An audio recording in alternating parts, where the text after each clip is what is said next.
In 2002, we got a sequel to Blade, Blade 2. Directed by Guillermo del Toro. This came out 4 years after the original, which in terms of sequels is actually quite a lengthy amount of time. I think this is a step up from the original. I like this one more. And I gave the original, I gave the first one a 4-star rating.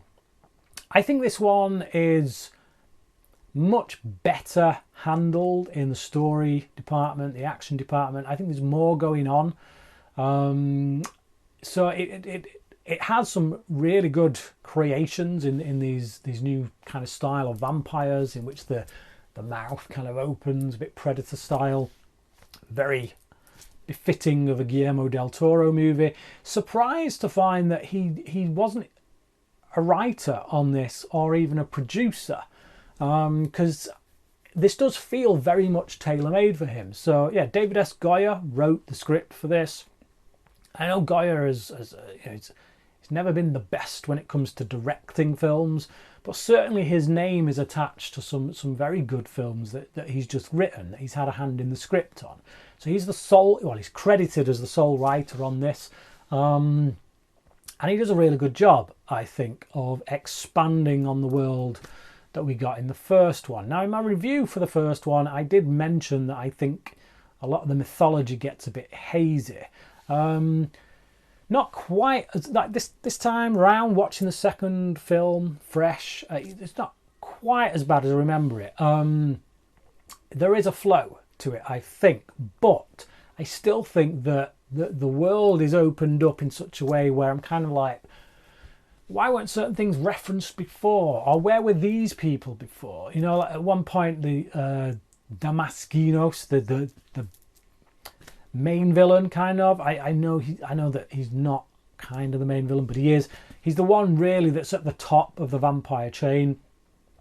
He says that he thanks Blade at one point for helping them deal with the Deacon Frost problem, and I just think that actually, with the amount of resources that this guy seems to have, why didn't you deal with the Deacon Frost problem? Where were you, is what I'm saying. When we saw the first film, it looked like there was this council of elders that Deacon Frost usurped. It kind of felt like that was the top of the food chain, so to speak. I kind of would have expected the second film to be dealing with a world of vampires that is kind of wrestling for leadership, trying to figure out who's in charge now, that kind of thing. But no, we find out that actually there's this ruling guy who... Which again begs the question, why didn't you clear up Deacon Frost if you had such a problem with him?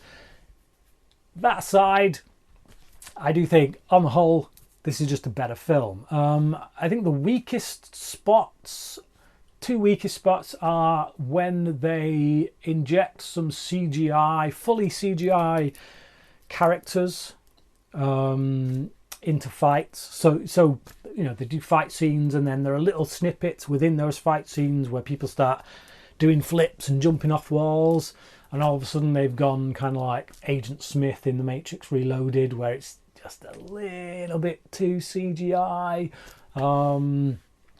Not as much of it though as I remember. A lot of the fights in this are the physical work, wire work, things like that.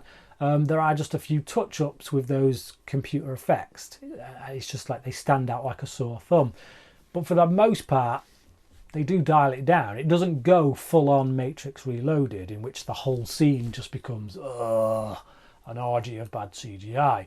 So, yeah, beyond that, the action sequences are pretty decent in this, I think. I think they're an improvement on what we got in the first one. The other downside, as I did say, there was a couple of down spots. One being the special effects on the fight scenes. The other being the romance, so to speak, between Blade and the lead female character in this. I don't buy it, really, at all. I'm not sure it's because of the writing so much as the performances. I don't think Wesley Snipes is a particularly great actor, certainly at this point anyway. Recently he did do My Name is Dolomite. I thought he was good in that. Maybe not, wow, give him an Oscar good, but he was good. Here in the Blade films, I feel like he's that guy who's tightly wound, very, a very closed book, has a bit of cheese every now and again with his smiles and his weird movements, but beyond that, I don't really get much else from this guy. And then when you put him with this woman that, again, from a performance standpoint, I don't recall seeing her in anything since this, so that should tell you something. But yeah, the two of them are like two planks of wood kind of knocking against each other. This is maybe a bit unfair. I'm just saying the romance element between the two, I wasn't really into it, didn't really buy it. Damaskinos, he's got 2 children. One of them is this woman who's loyal to him, who's doing his bidding, who's trying to clean up all this mess. And the other one is a son who is the one who's infected with this virus, this vampire virus thing, and who's trying to make his way back to his father to kill him, holds him responsible. The whole thing there, the family dynamic, it feels a bit weird, because I'm like, shouldn't the sister know about this guy? Shouldn't she know already that she has a brother? It feels a little mishandled, and I get to the end of it all and I'm kind of like, so was he an actual son of Damaskinos, or was that all kind of poetic language, or what? My guess is he was an actual son, but for some reason the sister didn't know he existed, and it all just, yeah, like I say, it got a bit confusing, a bit muddled in that aspect of the story. I'd have liked a bit more clarification as to who knew what at what point. It does feel like a bit of a cop-out as well that Kris Kristofferon comes back as Whistler, but because I enjoy his character and the dynamic he has with Blade, the interaction he has with Blade, and the interaction that he has with a new character in this film called Scud, played by Norman Reedus, I'm happy to have him back. So does it cheapen his death a little bit in the first one? Yeah, it does a little bit, but I'm satisfied that he's back. I'm glad he's back, and I think that the mythology kind of deepens a bit in the way they bring him back. Just knowing that the vampires kind of kept him alive, so to speak, to torture him and keep him in the thirst, so to speak, and like kind of beat him to within an inch of his life, and then let him heal, and then so yeah, he's clearly been through the ringer. Luke Goss plays Nomak, who's again kind of the main villain, sort of painted as the main villain until we get to the end when you realise he's almost as much of a victim as he is a villain. But no, he does a really good job. So for anyone who doesn't know, this is one of the brothers, one of the twin brothers who was in the 80s, 90s, I think 90s, was it? Early 90s, late 80s? I don't know. Bros. I was never a fan. Yeah, boy band, really kind of cheesy, not my kind of music at all. And then they kind of disappeared for many a year. And then all of a sudden, boom, Luke Goss is there playing the bad guy in Blade 2. When I found out about it, when it was announced he was going to be the villain, I was a bit skeptical, to say the least. But no, he does a good job, and the makeup is really good. The effects work around his face is really good.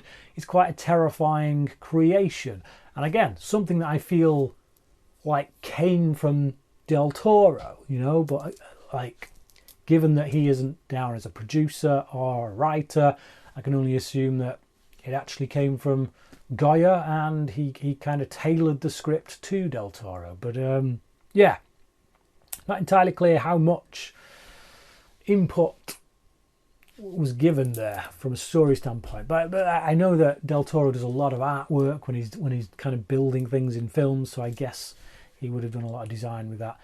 Either way, it's a really good creation, really good villain, and someone who's quite sympathetic, despite the fact that he does some heinous stuff throughout the film, and they're the best kind of villains. Someone that you can, on some level, identify with. He wants revenge. He wants to kind of balance the scales, so to speak. Yeah, and he's He's got family there that have been lied to about what he is, about who he is, this, that and the other. So yeah, it's a really good villain. For me, more engaging villain than Deacon Frost, who I thought Deacon Frost was a solid bad guy in the first film, but I feel like there's a bit more meat on the bones here with Nomak and the whole family dynamic that's going on. One of the other main elements of the plotline in this is that Blade has to team up with the Blood Pack, which are a group of vampire assassins that were basically trained over the course of 2 years to deal with Blade. They were going to be the answer to the Blade problem, to go out, find Blade, kill him. But because this whole virus thing and Nomak kind of surfaced, that they have now decided let's team up with Blade and try and stop Nomak. Again, interesting dynamics there, particularly with Ron Perlman's character, who has instant animosity towards Blade. Blade puts this kind of bomb, this detonator thing in the back of his head. So there's clearly like I say, a lot of animosity between the two. So you're kind of waiting for the two of them to go up against each other the whole movie. And when they eventually do, it's very clear that, this guy was no threat to Blade at any point, really. So yeah, I don't think any of them were. But it's an interesting idea. I like it. I think maybe a couple of them are wasted, are done over a bit too quickly. But I just like the fact that Blade has to team up with people he doesn't like. They don't like him, and it's like, what's going to happen? Who's going to betray who? Because you know that somebody is going to betray someone at some point, and how is that going to play out? That's entertaining. There's a lot of action in this film. I feel like there's more action in this than there was in the first one, and that's kind of all I want, really. I like a lot of the set design. When they go into the sewers, that kind of thing kind of reminds me of Hellboy, another Del Toro film, and Mimic. I think Del Toro seems to like being in the sewers. So the production design is, again, as it always is with a Del Toro film, he's very much a man who pays attention to details and the worlds that he builds. I feel like it's a lived-in world. Whenever any of the sets, any of the places we see on screen feel lived in, feel real in that sense, although still fantastical. They're not really real world, but I feel like they're a place that people have lived in for some time.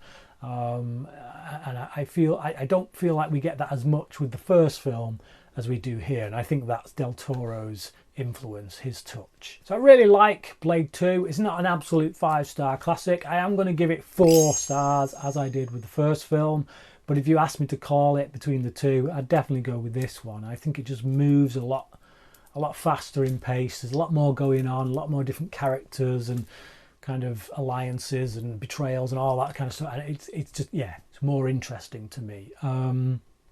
We've got past the whole kind of origin story, and now we can just get into something, get some good villains that Blade can go up against, and have some really nice action beats. And his costume is a lot better in this one as well. He doesn't look like he's wearing waterproof pants. So 4 out of 5 from me. But what about you? Do you like Blade 2 more than the first one, or are you someone who feels like they should have kept it a bit more simple? Comment below, let me know your thoughts on this film. Thank you for watching this video, and until next time, cracking.